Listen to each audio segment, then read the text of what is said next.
The best is yet to be. This inspiring, wisdom-filled 19-volume video audio library contains priceless information from more than 40 of the world's leading wisdom keepers who can help you successfully navigate the real challenges and capitalize on the remarkable opportunities that lie ahead. Recorded live at Enliven Living Conference at Mile High in Denver, this library features 16 full-length talks by best-selling authors including Joan Borensenko, Mark Nepo, Norm Shealy, Amit Goswami, George and Sedina Caponelli, Marilyn Schlitz, Cynthia James, Kelly Sullivan Walden, Michael Gelb, and more.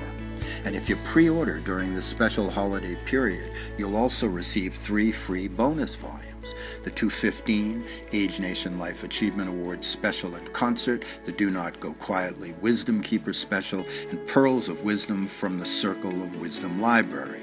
These bonus volumes also contain more life-enhancing wisdom from Jean Houston, Michael Meade, Rabbi Zalman Schachter Shalomi, Ram Dass, Barbara Marx Hubbard, Michael Beckwith, Greg Braden, Don Miguel Ruiz, Deepak Chopra, Marianne Williamson, Gary Zukav, Jack Canfield, and many more. So if you're interested in better health, more resiliency, creativity, and greater meaning and purpose in your life, if you want to learn more about diet, nutrition, and supplements, the wisdom of recovery, ancient practices to keep you younger, and if you want to remember that the best is yet to be, this library is perfect for you. You can make it part of your permanent collection by taking advantage of this pre-holiday offer at a very affordable price. So give yourself and those you love this priceless gift of wisdom and information that will help you and them thrive in this complex time.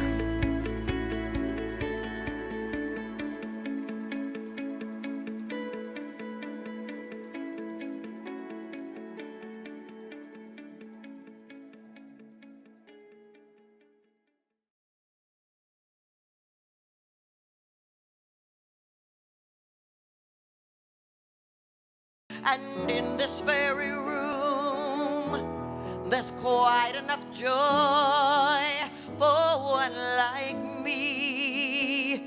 There's quite enough hope, quite enough peace to chase away any gloom. For spirit, sweet spirit,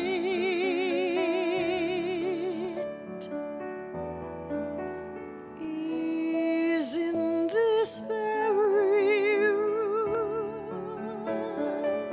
And so in this room, we stand in the awareness that God is. That infinite intelligence is flowing as our health, as our well-being, as the absolute beauty and journey of the aging experience. We stand in the awareness. This conference brings us to a knowingness that right here, right now, right where we are, God is flowing as the very life that we are living. And so we are change agents on this planet. We are here to transform. And we stand here together knowing that this conference is blessed. Every speaker, the facilitators, the people that have brought this conference into form, something powerful is happening here today. We say yes. We say yes individually and collectively, and this energy spreads out across this city, across this nation, and across this planet. It is powerful, and it is happening now. And we breathe that truth in.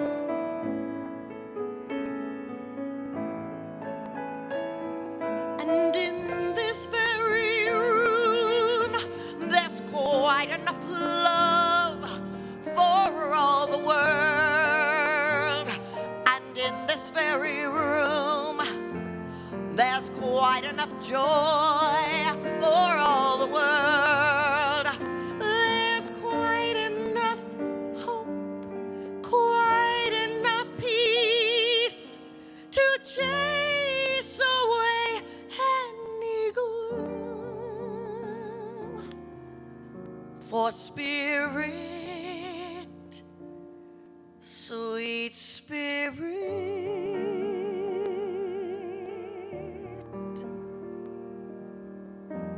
is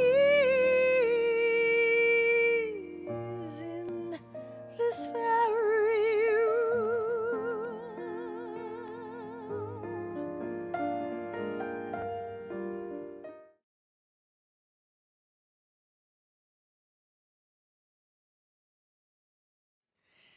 So, we welcome you to Enlivened Living 2015.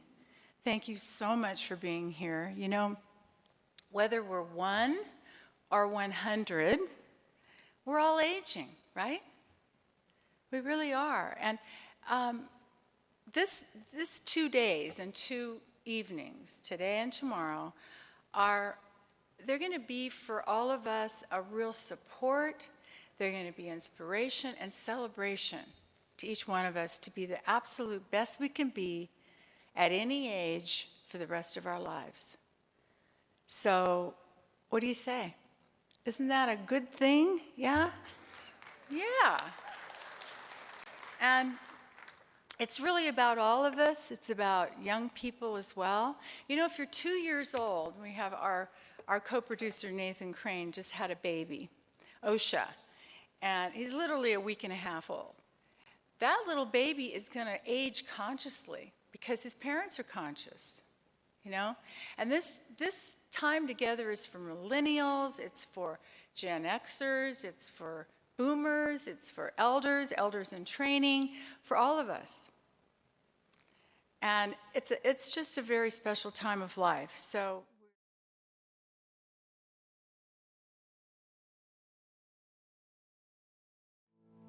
can I just invite you to share this reality, just simply with the descending scale, just how I love you to your partner, just take them by the hand or embrace them, whatever you feel like doing, and just see them as you've known them for 35 million years. And just really take this away with you and do this at least once a day, okay? This is what's building the field around the world. We now have 250,000 people doing this around the world as we speak. Every day it increases. And this is our job here at Mile High Church. And I'm very, very grateful and very honored to be here sharing this conversation with you. Let's just sing How I Love You together one more time.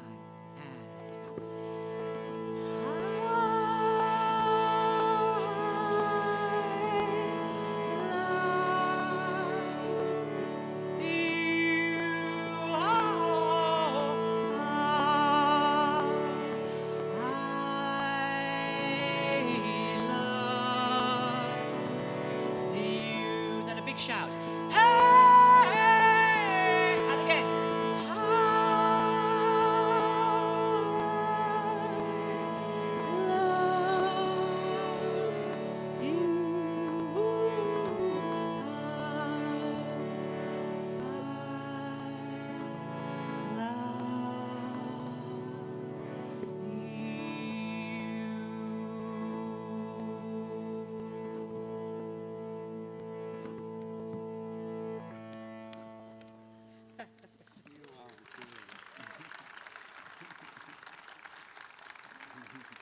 I love you.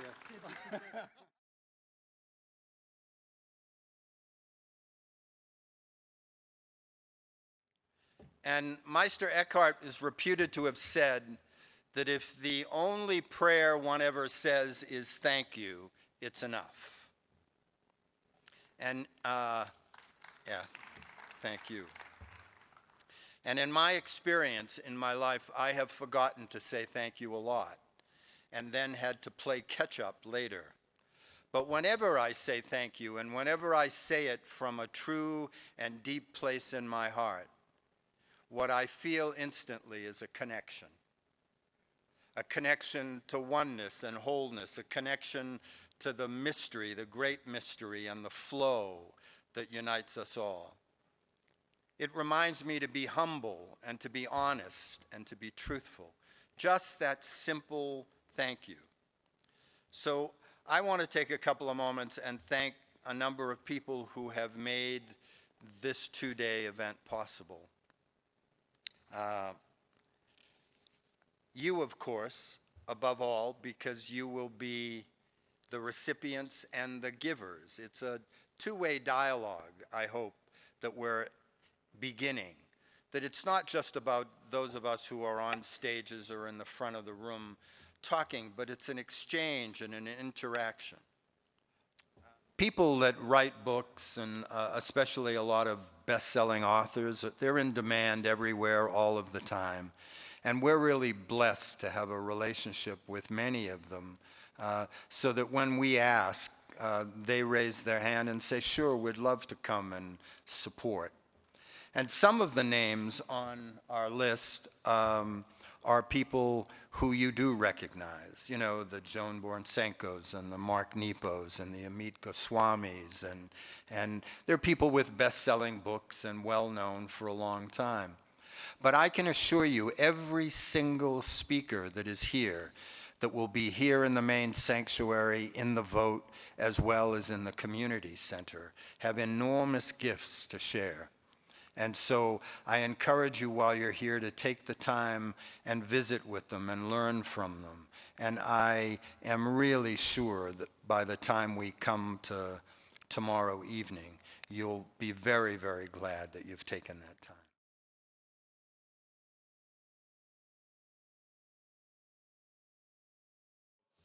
First, I just want to say, I want to send a shout out to my wife and my daughter and my new son, who was just brought into the world on, thank you, on International Peace Day. He had to wait until it was officially 12:24 a.m. before.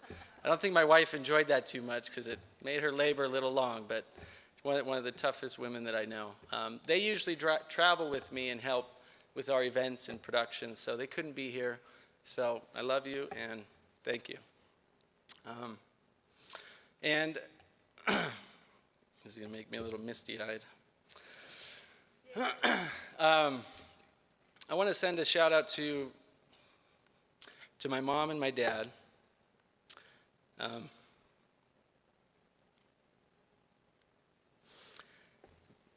They're both 50 plus, and they didn't talk for about 12 years. And now they're friends again. They're talking, they're there to support the grandchildren. They're there to support us, so it's, I love you. And they're a testament to what's possible. As we age, as we grow older, as they say, or wiser, or as we become elders, not olders. I think that's a blessing we have to ourselves, to our children, to our grandchildren, and to the world, is to step into that role of wisdom, to learn to forgive and forget, to learn to move on and to grow, to learn of our past mistakes and to keep moving forward. While I know I look like I'm probably 65 or 70, I can assure you that I'm not. I'm here to represent the younger generation. Though I feel like I may be 65 or 70, I feel like I've lived multiple lifetimes.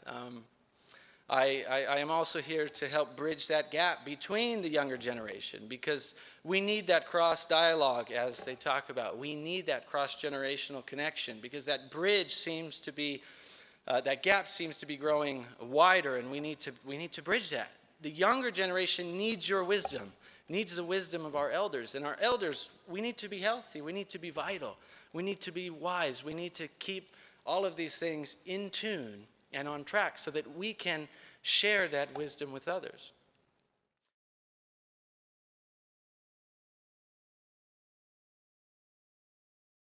Objectives. Today I want you to get 5 things out of my lecture. I want you to teach you a little bit about what inflammation is.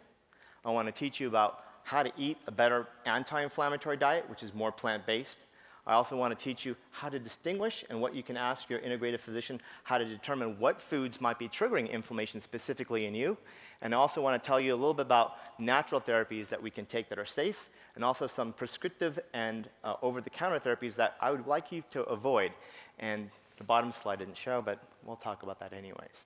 So let's start off with the healthcare crisis. How many of you are happy with your healthcare system? How many are you unhappy? Why don't you raise your hands? Okay, so for everybody at home, everybody's raising their hands. Now, what's happening is in 2013, we have spent $3.8 trillion, that's with a T, $3.8 trillion in healthcare, and we spent $330 billion in prescription drugs alone. $330 billion on prescription drugs alone. Now, a lot of people think that with that amount of money that we should have the #1 form of healthcare, but we don't, and here are the facts. The facts are right now that as of 2013, we are ranking 15 at the bottom of the top 16 democracies in overall health outcomes in terms of, how can I put this? Because this is a little bit challenging here. 15 out of the bottom top peer democracies in terms of overall outcome, right? We are now ranking 35 out of 36 countries in terms of life expectancy, okay? And we're now ranking 46 out of 48 industrial nations of all health outcomes combined. So from Alzheimer's to asthma to diabetes to cancer, we're 46th in the world. I don't know how many of you can name 46 other countries. I used to think we were number one. So we do have a healthcare crisis right now. And in fact, many people are taking multiple handfuls of pills. The latest statistics will show that a patient at the VA, for example, who served our country, they're now taking an average of 28 prescription drugs. 28. And as a physician, I think I'm very smart. I've done a lot of training. I don't think I can name 28 drugs off the top of my head. Okay? So we have to look at why are we not doing well.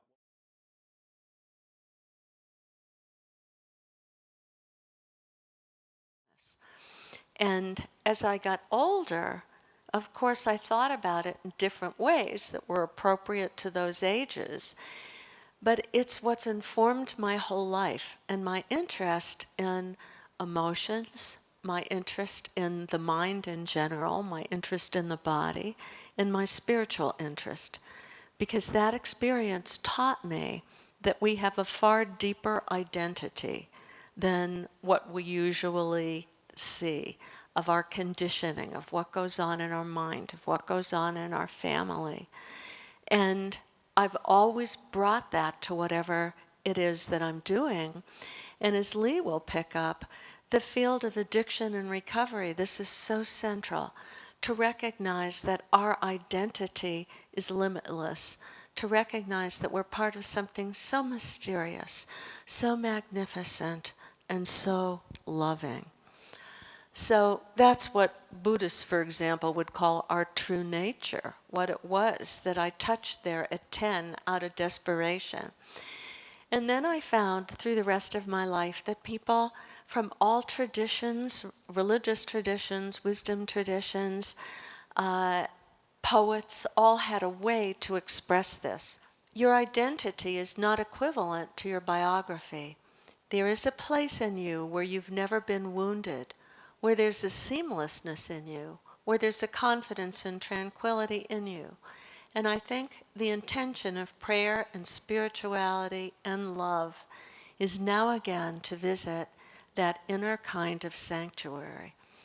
And what I know as a scientist, I've studied spontaneous remission for many, many years, and I have a doctorate from Harvard Medical School. I'm a scientist by training, a cancer cell biologist by training. If you look at spontaneous remissions, one of the things that the anecdotes about those always have in common is that the person had some kind of deep spiritual experience that switched their sense of identity, and they came into this place never wounded, this place that's so much greater, this tremendous sense of unity. And that can help us to recover from whatever it is that we want to heal from, just even the stresses of life.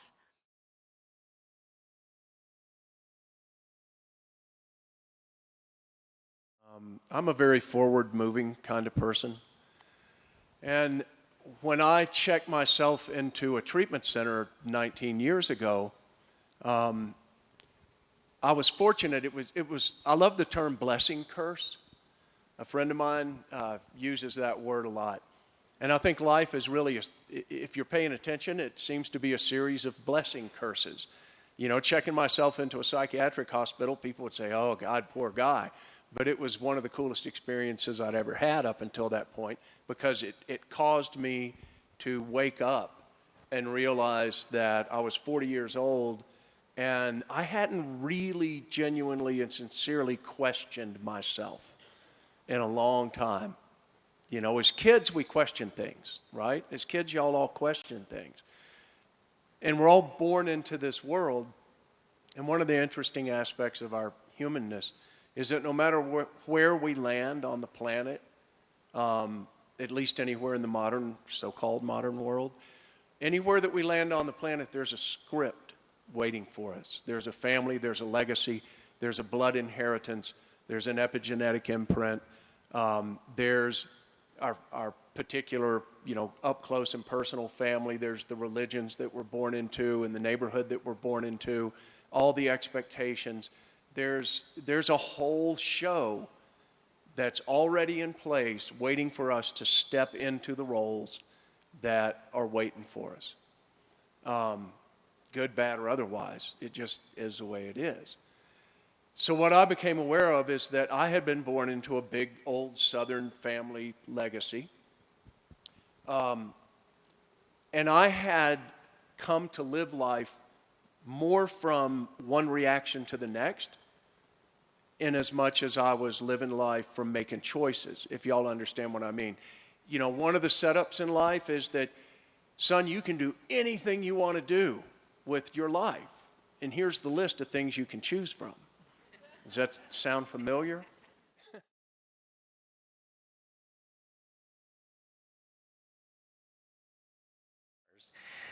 So I try to live a little smarter these days than I did back in college. But some of that smarts, or much of that smarts, actually comes from my real graduate school training under the Hopi elders from 73 to 83. I consider that going to graduate school, where I learned about deep long-term sustainability. They've lived in that desert for over 7,000 years, archaeologically dated. They say a lot longer, right? But at least 7,000 years sustainably and peacefully for the most part, right? And so the Hopi knows something about sustainability. And I learned to think in geologic time a bit more than the average American, right? And the 7,000 years to them doesn't really go back very far in terms of their actual cosmology. They believe that our current buildup into a highly technological civilization is the third time we've done that. Is one to take that literally or figuratively? It doesn't much matter to me. I listen to the lessons that are on a deeper level from these kinds of things, right? But they think that the last two highly technological civilizations, our technologies got out of sync with the cycles of nature and the ways of nature and the laws of nature. And one was brought down by fire, which might have been nuclear. It's hard to tell from these things. One of them, they say, was a flood. Well, it's a lot like the Christian mythology of Noah's flood. The Hopi have similar stories about a great flood, and they went into the underworld, and when they came up from the underworld after the flood receded, they were charged to go to the Four Corners. And from the Grand Canyon area, that means all the way down through Central and South America. And many of those tribes along that path are offshoots of the Hopi, according to their understanding of things, but also all the way up towards the North Pole and all the way to the Atlantic Ocean and to the Pacific Ocean, right? And so they have referred to this area as the Four Corners long before the four states of Utah, Colorado, New Mexico, and Arizona were drawn up. This has been the Four Corners to them. And their symbol, as you may well know, is a circle with a cross inside the circle, right? And that represents many things, certainly the four directions and all of that. But it also represents the wholeness of things that we heard from Cynthia James, the importance of thinking holistically. And we have to think of the planet holistically and the great cycles of the planet, and we can't disturb those great cycles. And again, from their mythologies, they think our technologies have done that twice before, and it looks like we might very well do it again.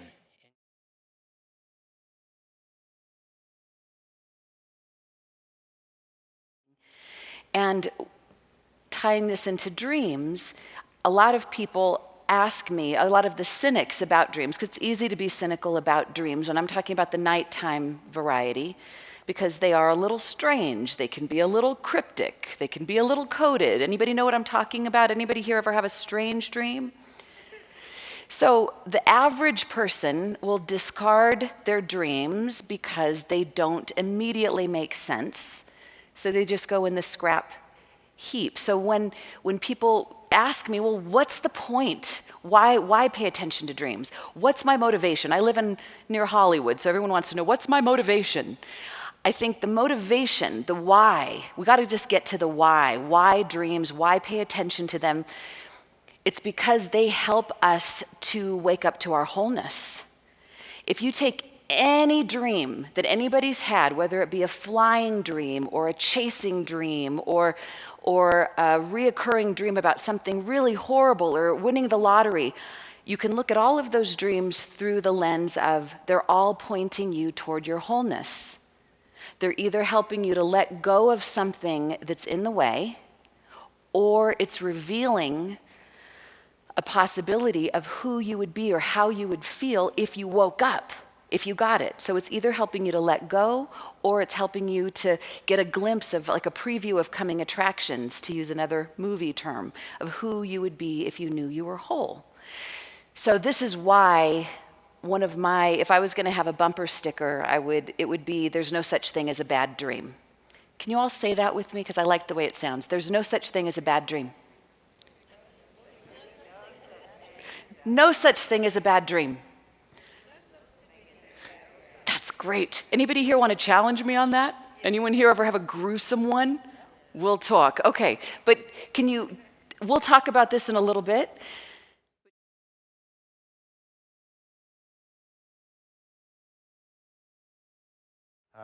And so a lot of people are under the mistaken belief that when you get to 40 or 50, the game's over. And as many of us know, in many ways it's just beginning. At least this next chapter of our lives that is so extraordinary and filled with opportunity and possibility and all of that. And so we wrote this book both to put a pin in the bubble of the myth of youth, but also to just remind us in easy ways. You know, Mark Nepo is with us, and he's going to be talking a little bit later, and those of you who have had the privilege of reading the Book of Awakening, you know that even though it's called a daily reader, it doesn't matter what year you're in. You can keep reading it forever, because it's relevant and its content is so rich. So when Sadina says pretty pictures and all of that, this is designed to be a quick read, a reminder. It's a wonderful gift for those folks who haven't yet explored some of the dimensions. And it's filled with a ton of, in fact, there's a quote right here by Mark that says... What a surprise. That says... what we reach for may be different, but what makes us reach is the same. I just want to say, this book is sort of a condensation, our publisher wanted, of Do Not Go Quietly, our other book, that's won a lot of awards. And it's a thick book. It's got a lot of great information. And this is sort of a condensation, so it distills that. So it's right there and, quick read, and for people who want to get the message, but they don't want to read the full big book.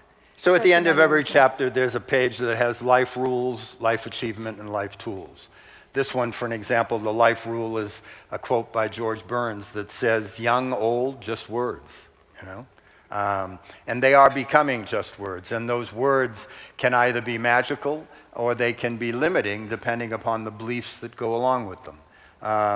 The life achievement recognizes a French woman by the name of Calment, who lived 122 years and 164 days. At the time she passed on, which was about a year and a half ago, she was one of the oldest recorded living people in the world. And at 100, she was still riding her bicycle around her village. She had no limitations whatsoever. Why not? The life tool here, the recommendation is, there is one rule to value above all others: to thine own self be true. Consider ways in which you can be truer to yourself today. What can you do to express more of what is authentic and original within you so that you can contribute to making your own life and the lives of others more meaningful? And so throughout there are dealing with incompletes and it's never too late or too soon. Great reminders.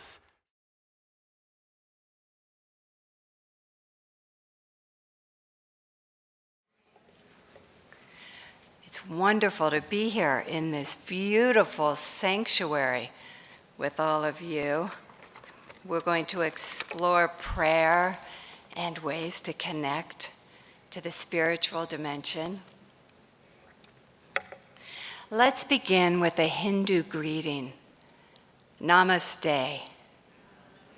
And Namaste means I bow to the divine within you. So let's bring our hands to the heart chakra, the heart center, and bow to the divine in each other. Namaste.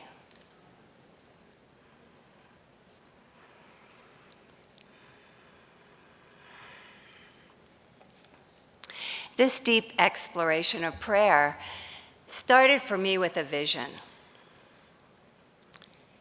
One morning early in 2008, I woke up. It was still dark outside, but the room was illuminated, and I heard the words, "How do you pray? Is it an hour a week at a designated place of worship? Or do you bring your prayers out to the streets? Do you pray like your parents' culture or tribe? Or did you develop a different way?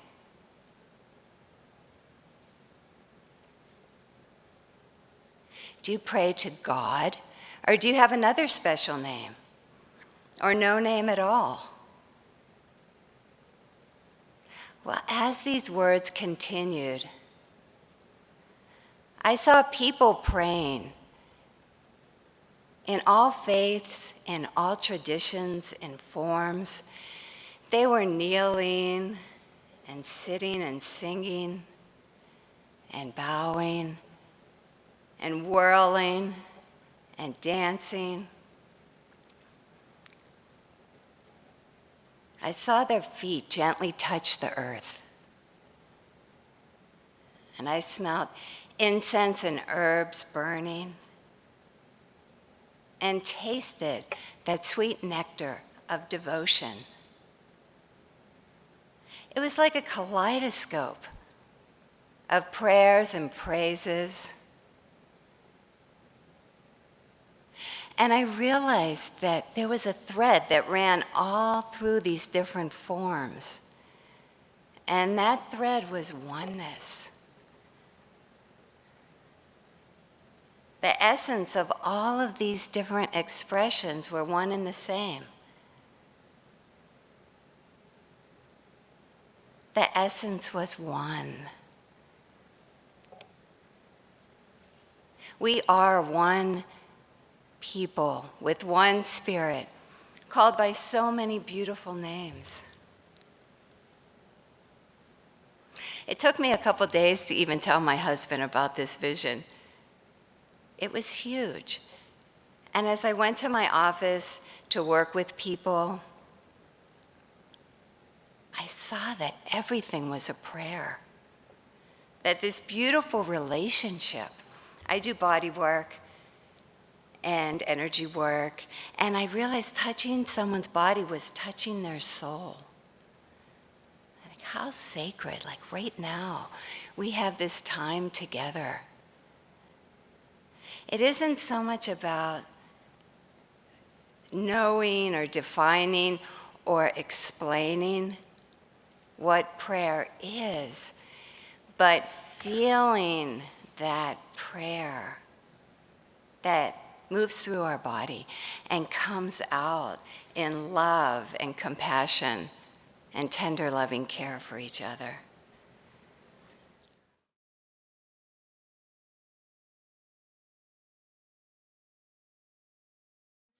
So it was back in like 1977 that I first discovered the work of ions. And Edgar's book said to me that there were a group of serious-minded scholars and scientists, health professionals, who were attempting to shift the paradigm, and in particular, to look at the powers and potentials of our consciousness.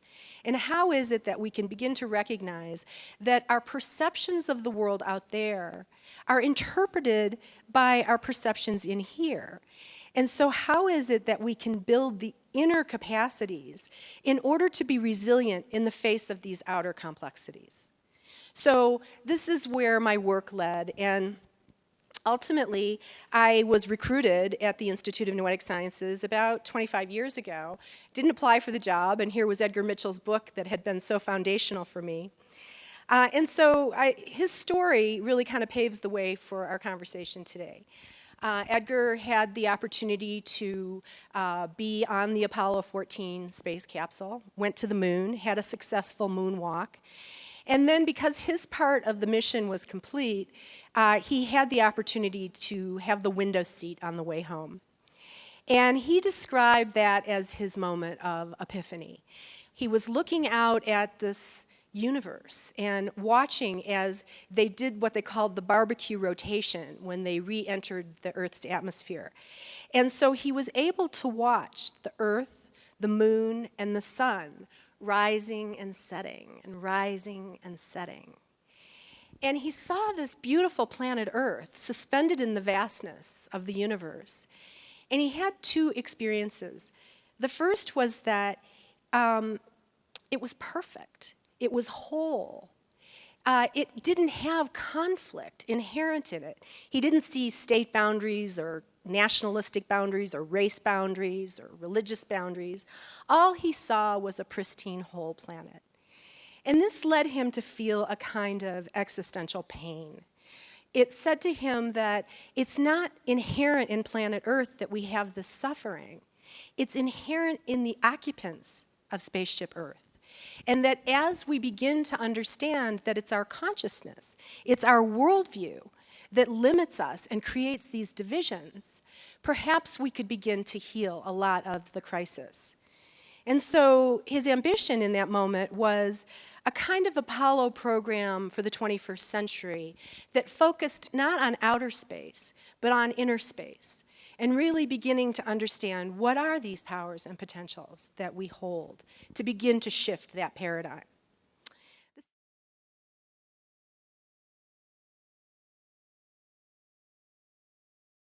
So you have many wishes, hopes, fascinations, fantasies you want to have. But there is something about you that is very important to understand. You had them in and out throughout your life. Some of them you got, you achieved, you had, or some of them are actually waiting to manifest, whether it is healing or new job or new relation, whatever it is. But one of the most important one that you can have it in your life right now is what? What is the most important thing you can have it?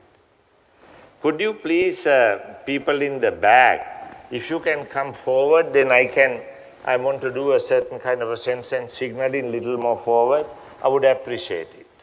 Those who are in the back seats to come forward, okay? Thank you very much. Yeah. This way also you are more close to me. At the end of it, you can't run because I can catch you.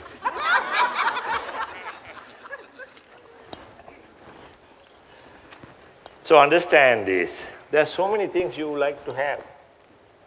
But what is the best thing that can happen to you is what? It's a pleasant surprise. It's a pleasant surprise. Love you already have. Love is not something you get. Love is your nature. Love is your nature. It is not exactly love you need to have. You need to have fun with life. You have to have fun being you. That's what I bring about, having fun. Having fun doesn't mean boozing, nor dancing, nor going crazy. Having fun means very simple reality. Because why? You are born. You are born. Life is a celebration. Life is a party. You are never invited to a party to have a bad time. You are never invited to a party to have a bad time. And you cannot blame the host and say, I don't dance on Fridays. You cannot blame the host and say, I dance on Saturdays and also that is after 2 drinks. You can say anything, but the life actually invites you to participate in a most unbelievable dance. The dance of life is a melody. Melody within you. Melody in you. That you are actually not hearing. You are not hearing the melody of life. Why? You are busy talking to yourself inside. You are too busy with your inner dialogue.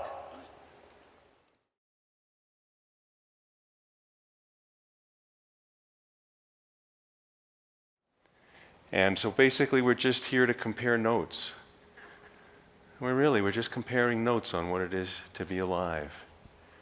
And that's all that matters, because I do believe, as many of our speakers have been saying, that we carry the wisdom within us. And it's by meeting the world that our gifts show. And again, I don't know what that means for you. I'm still learning what it means for me. So I'm going to share many things, and don't try to track them or hold on to them. Because there's an interesting thing, we'll start with our first metaphor, and that is that the mind, no matter how clear, is a net. And a net, no matter how finely woven, always has holes. So it will always drop something, but you don't have to worry because the heart is a sponge. So your heart will take whatever it is you need. So let's start with a story about meaning. A troubled widower made his way to ask a wise old woman about his troubles. And the old woman received him, and they walked along a stream. Now she could see the pain in his face, and he began to tremble as he asked her, "What's the point? Is there any meaning to life?" She invited him to sit on a large stone near the stream. She took a long branch and swirled it in the water, and then she said, "Well, it all depends on what it means to you to be alive." In his sorrow, the man dropped his shoulders, and the old woman came closer and gave him the branch, and she said, "Go on, touch the branch to the water."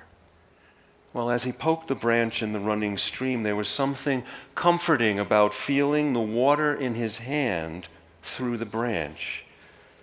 She touched his hand and she said, "You see that you can feel the water without putting your hand in the water. This is what meaning feels like." And the troubled man seemed puzzled. So she went closer still and she said, "Close your eyes now and feel your wife now gone, that you can feel her in your heart without being able to touch her. This is how meaning saves us." And the widower began to cry. The old woman put her arm around him and said, "No one knows how to live or how to die. We only know how to love and how to lose and how to pick up branches of meaning along the way."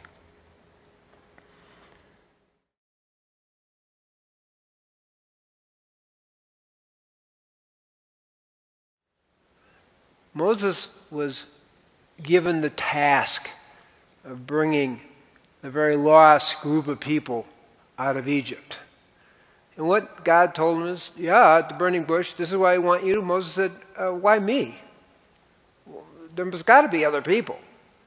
He was given a very specific dharma, and he didn't do it from an ego point of view. It's like, okay, if you insist, that kind of thing.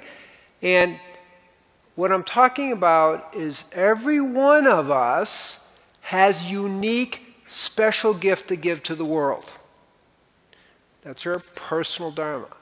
We are born to do this. Whether we like it or not, we're born to do it. Usually we like it, but it's not easy. But sometimes it's wonderful. So the key, enduring radiant health, is really looking at two things. Can we live long enough and healthy enough to wake up to the point of being here on the planet as human beings? And can we be enough in enduring radiant health to manifest, to achieve our gift to the world? And that uniqueness is the real key. And as we're talking about the Elder Core, which I think is a great idea, that it's being promoted by, George and Sadina and Nathan, is in our society, it's like, what happened here? We kind of lose track of what it's about, maybe not people in this room at this moment, and we are now getting a second chance to understand what our sacred design is, to understand what it is, what gift it is that we need to give, that it's our destiny to give. So those are the reasons that we may want enduring radiant health. Besides, it feels good.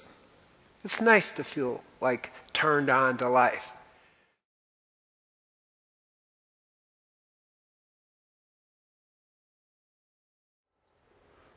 We grew up with the notion that after age 30, your brain power was fixed and there was nothing you could do about it. Is anybody here over 30?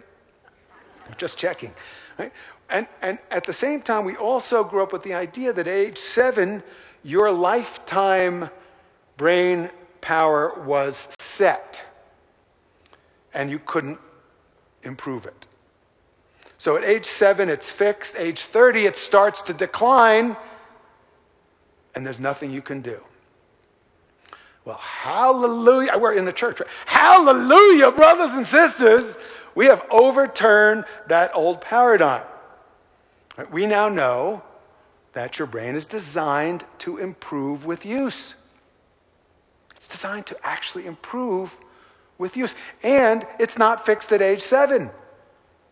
You can strengthen your brain. You can grow new brain cells. Neuroscientists are not the kind of people who casually make up new words.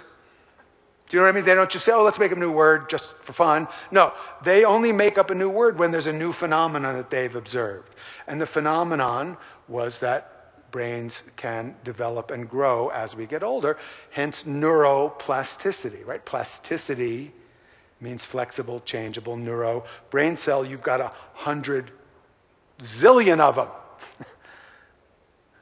They're humming right now, and we're going to make some new connections. In the course of our little session here, we're going to make a few new connections. We're going to learn something new. We're going to do something different, because I'm not just going to talk to you about the brain. I want to actually do something that integrates your qi and your shen and your jing.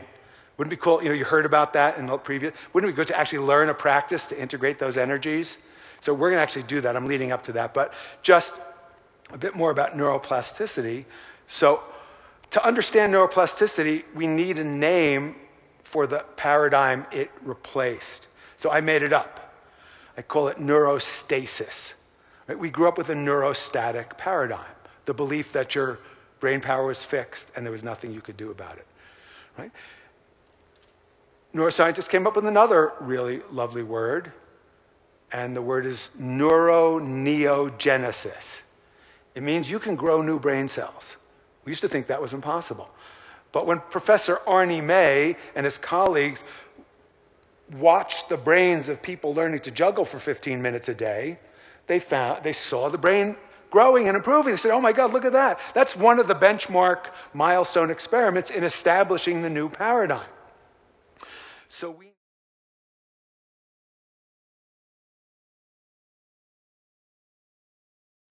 we're here tonight to do several things. We're here to thank absolutely everyone who has had anything to do with helping to make this conference such an extraordinary outpouring of wisdom and courage and information and grace. Mm-hmm.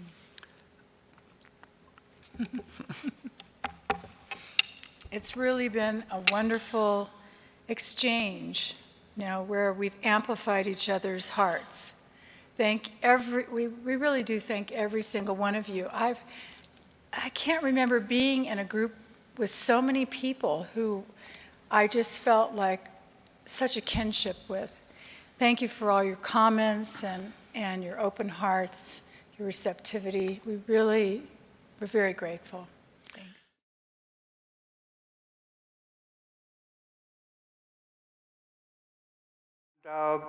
I'm 78, older than you, John, and probably older than you, George, and probably most of you.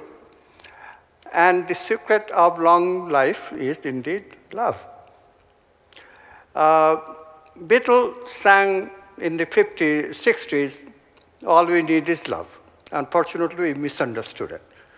At that time, love was interpreted as physical love, and we had great fun as hippies, but that was not an age of much enlightenment, although it could have led to a lot of enlightenment, because believe it or not, quantum physics was beginning just at that time, making claims like we create our own reality.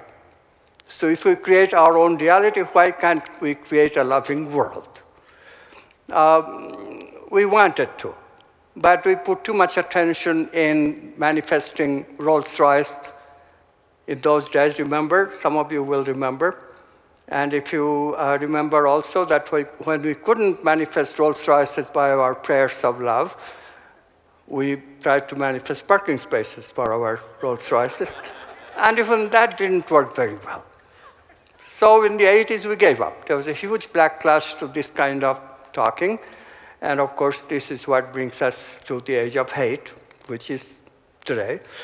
But look, this is just the way consciousness, the movement of consciousness proceeds.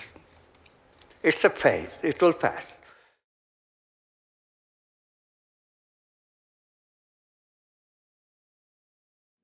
So I'm going to ask you to breathe in love into your heart. It is everywhere present.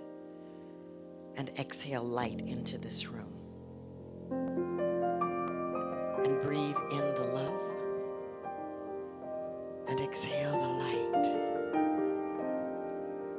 And you become aware that the love and the light are one. It is the essence and the substance of which we are made. And so we breathe that in as we conclude this conference this evening. We give thanks for all the people that have come together to make this an extraordinary event.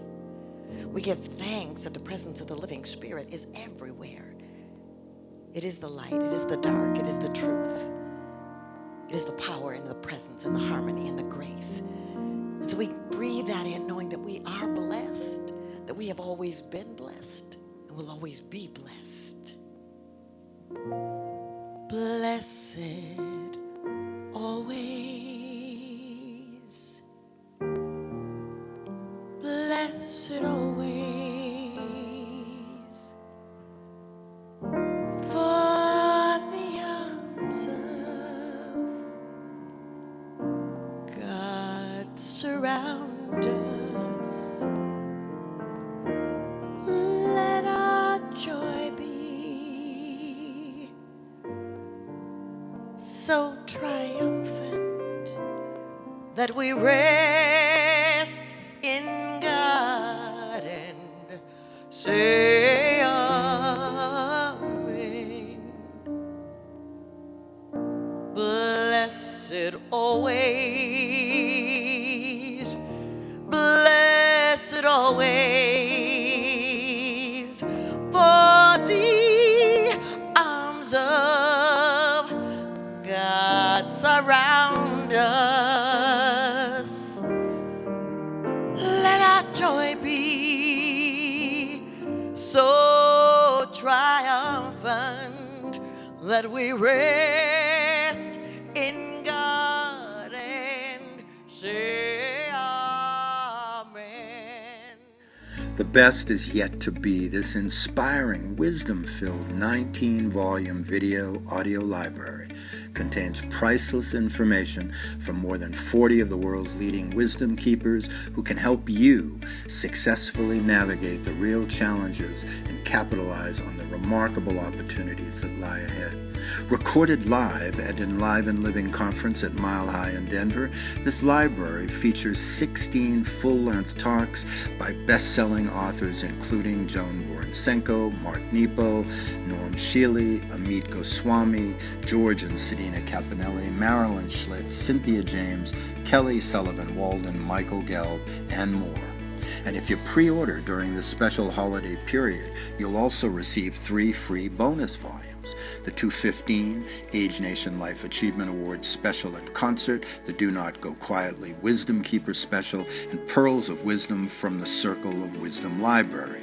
These bonus volumes also contain more life-enhancing wisdom from Gene Houston, Michael Meade, Rabbi Zalman Schachter Shalomi, Ram Dass, Barbara Marx Hubbard, Michael Beckwith, Greg Braden, Don Miguel Ruiz, Deepak Chopra, Marianne Williamson, Gary Zukav, Jack Canfield, and many more. So if you're interested in better health, more resiliency, creativity, and greater meaning and purpose in your life, if you want to learn more about diet, nutrition, and supplements, the wisdom of recovery, ancient practices to keep you younger, and if you want to remember that the best is yet to be, this library is perfect for you. You can make it part of your permanent collection by taking advantage of this pre-holiday offer at a very affordable price. So give yourself and those you love this priceless gift of wisdom and information that will help you and them thrive in this complex time.